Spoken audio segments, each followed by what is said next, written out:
Yo les amis, comment ça va? J'espère en tout cas que tout va bien pour vous et pour vos proches. J'ai décidé de faire cette vidéo aujourd'hui parce que ma mère elle est rentrée tout à l'heure dans ma chambre avec un petit cadeau pour moi. Elle m'a offert en fait son appareil photo, donc l'appareil photo avec lequel j'ai commencé à photographier, donc le Canon 450D. Et c'est justement avec cet appareil que j'ai commencé à faire mes photos en boîte de nuit. Et justement, c'est l'histoire que je vais vous raconter de la première boîte que j'ai fait avec cet appareil. C'est pas vraiment l'histoire de ce soir-là en soi, mais plus de ce que j'ai survécu avec cet appareil photo. Je partais avec mon pote Alexis Cabirol, celui avec qui j'ai commencé à photographier, et on est parti à une boîte qui s'appelait Metropolis, dans la région parisienne. Et donc on va à cette boîte, donc tout se passe bien, enfin c'était assez marrant cette première expérience d'être en boîte et d'avoir un appareil, de shooter les gens qui viennent demander des photos, des gens bourrés, des filles qui pensaient que c'était des photoshoots et qui demandaient des 10 000 photos alors qu'il y avait d'autres gens qui attendaient. Enfin bref, c'était cool, tout s'est bien passé, même si je galérais encore un peu avec tous les réglages et tout, et surtout la boîte de nuit c'est un endroit qui est sombre. Donc forcément j'étais un peu obligé des fois d'augmenter les ISO et d'essayer de chercher un peu de lumière alors qu'il n'y en avait pas. Enfin bref, pas vraiment ça l'histoire. Mais du coup pour dire que tout s'est bien passé ce soir là, donc la caméra au top. Je rentre dormir chez mon pote Alexis parce que j'étais loin de ma maison. Et le plan c'était que le lendemain je rentre en voiture avec mon frère, qu'il vienne me chercher chez Alexis et qu'on rentre ensemble parce qu'il était pas très loin de là où j'étais.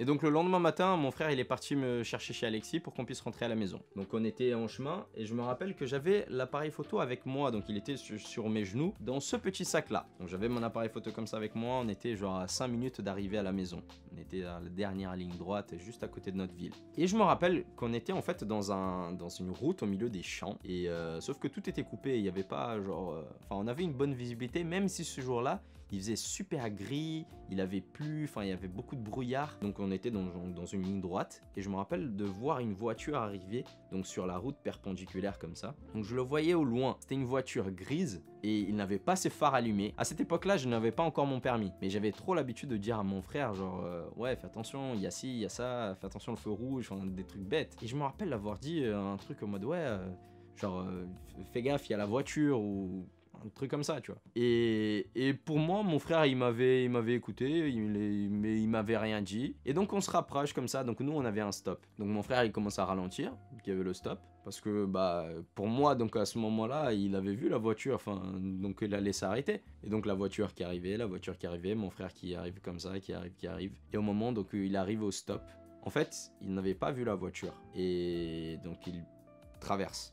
Et au moment où il traverse, l'autre voiture qui venait en perpendiculaire comme ça, qui tape donc sur le côté de la voiture, donc là où j'étais, et on fait un tonneau. Mais je vais vous montrer les images, c'est assez choquant de voir ça comme ça, parce que quand on voit ces photos là, on peut se dire que c'est bon, on y est passé, tu vois, enfin c'est pas possible qu'on sorte de là sans rien de cassé, sans rien de normal. Et c'était d'ailleurs une sensation super bizarre parce que tout s'est passé super vite. Et à chaque fois que je passe encore à ce croisement, je me rappelle comme si c'était hier. C'était trop bizarre.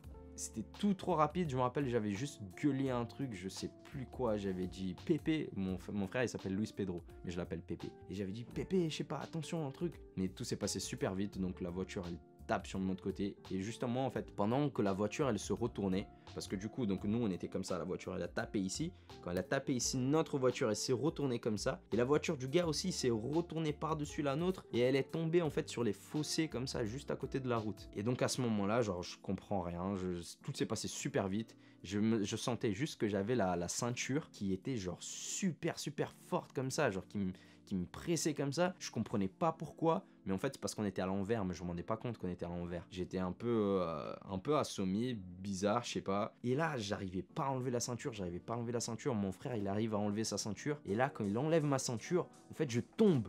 Mais je tombe sur le toit, parce que la voiture elle était à l'envers, mais à ce moment-là, du coup, je comprends que tout était un peu chelou. Et là, à ce moment-là, donc ma fenêtre, elle était cassée, donc je sors par ma fenêtre, sauf que je trouvais pas la caméra. La caméra, justement, au moment où la voiture, elle a tapé, donc la vitre, elle s'est cassée, et la voiture, donc elle a fait un tonneau.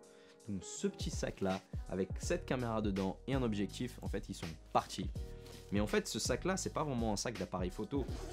C'est juste un sac normal. Il y a pas de vraie protection. Bref, à ce moment-là, j'ai pas vraiment pensé à la caméra. Hein. Je me regardais comme ça, je regardais si tout allait bien. Je regarde mon frère, il sort aussi de la voiture. En fait, on sort par notre fenêtre qui était cassée. Et là, on voit la voiture retourné par terre, le mec était encore dedans, genre trop bizarre. Et donc j'avais vu au loin le sac de l'appareil photo, donc je vais aller le chercher, j'ouvre pour voir si tout va bien. Et là je vois que à ce niveau là, en fait l'objectif, la caméra elle avait l'air d'aller bien, mais c'est l'objectif en fait qui était genre complètement pété. Il s'était ouvert à ce niveau-là et je pense pas qu'il y avait de la réparation. Je pense qu'avec le choc, il a dû genre sortir et vu qu'il était attaché à la caméra, bah, il s'est cassé totalement. Mais l'appareil photo avait l'air d'être bien. Et donc à ce moment-là, j'appelle mes parents, je dis, je crois que c'est ma soeur qui avait décroché, je lui dis Lélé, passe-moi les parents. Et je lui dis, bah papa, juste pour dire qu'on a eu un accident, on est juste là à côté de la maison, tout va bien, on va bien, mais venez là, on a besoin de vous. Donc du coup mes parents viennent en moto et ils arrivent, genre ils voyaient les deux voitures comme ça retourner, enfin c'était vraiment un truc de ouf parce que l'autre mec il était coincé en fait dans sa voiture et c'est seulement quand les pompiers sont venus qu'ils ont dû désincarcérer la voiture, donc couper le toit comme ça pour l'enlever. Donc nous on a fait, mais on avait genre vraiment rien, genre je me suis regardé comme ça, j'avais zéro égratignure, j'avais rien, j'avais mal nulle part. Et donc on rentre dans l'ambulance avec mon frère non plus, enfin si mon frère il avait quelques égratignures comme ça sur la main parce que je pense qu'il a dû taper sur la vitre, j'en sais rien, mais on avait genre mais vraiment absolument rien. On est parti quand même à l'hôpital, ils nous ont fait des examens, ils nous ont donné une minerve parce qu'ils nous ont dit que peut-être avec la détente, je sais pas, les histoires de tension, on allait avoir un peu mal au cou. Mais en fait, on l'a porté même si j'avais rien senti de particulier, mon frère non plus. La conclusion marrante de cette histoire, c'est que ce mec-là qui nous a foncé dedans, il est devenu notre voisin. Il habite maintenant juste là, quelques mois ou quelques années après cet accident. On le voit comme ça un jour derrière dans le jardin. Je dis, hop, bonjour. Mais on a gardé un bon contact avec lui, enfin il n'y a pas eu vraiment de dispute, c'était un accident. Il n'allait pas non plus nous faire la gueule pour ça, même s'il y a eu perte totale dans les deux voitures. Il y avait vraiment rien à faire parce que la nôtre, bah, il était complètement explosé. J'ai eu de la chance que sa voiture, elle a tapé dans la barre latérale de la nôtre et pas genre à l'avant où c'était vraiment histoire de quelques secondes. Parce que si la voiture, mais même pas quelques secondes, quelques millisecondes, si la voiture elle avait pas frappé dans cette barre de contention de la voiture, enfin pas de contention, je sais pas si ça se dit comme ça, mais genre cette barre qui tient la voiture, si elle s'était tapée genre un peu avant, genre ça m'aurait mais totalement écrasé et c'était ouf. Mais pour dire que avec toute cette histoire, la caméra aussi s'était cassée. Bon ça c'est le moins grave, hein. On était bien, genre on a rien à se plaindre. Mais je me rappelle que quand j'avais vu la caméra qui était cassée, j'étais mince. Je venais juste de commencer de faire les photos en boîte avec Alexis et du coup j'ai dû m'arrêter pendant un petit moment en attendant que ma mère elle se rachète un objectif. Parce qu'à l'époque j'avais pas vraiment d'argent pour m'acheter un objectif. Donc elle avait racheté et du coup quelques temps après cet accident et quand on avait reçu l'objectif, j'ai repris donc les photos en boîte. Je crois que j'ai dû attendre quand même un mois parce que j'avais fait ça en novembre. Et j'ai repris seulement les photos en décembre. Mais c'est ouf de se dire que j'ai survécu ça avec cet appareil photo et que c'est avec lui que j'ai commencé à tout shooter. Et aujourd'hui, me voilà avec mon appareil photo d'amour. Et quand je compare les deux, c'est assez marrant. Et je suis super fier justement d'avoir ça aujourd'hui. Parce que je me rappelle que à cette époque-là où je shootais avec ça, avec Alexis, on se disait putain c'est vraiment le 1D, c'est vraiment genre le Graal. C'est vraiment, si un jour je peux avoir cet appareil photo, c'est fou. C'était vraiment genre mon rêve. Et si vous avez vu ma première vidéo où je parle de mon parcours, vous allez savoir que c'était pas du jour au lendemain que j'ai passé de ce petit appareil à ça. Il y a eu beaucoup de travail, beaucoup de patience et de persévérance.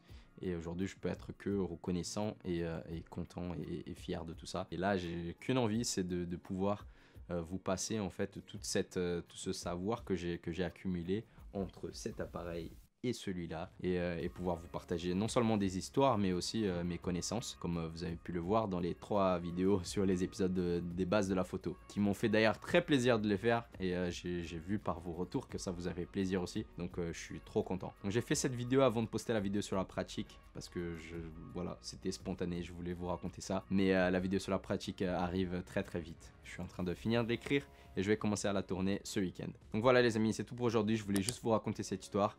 Merci beaucoup de m'avoir écouté et je vous dis à très bientôt pour la prochaine vidéo. Gros bisous!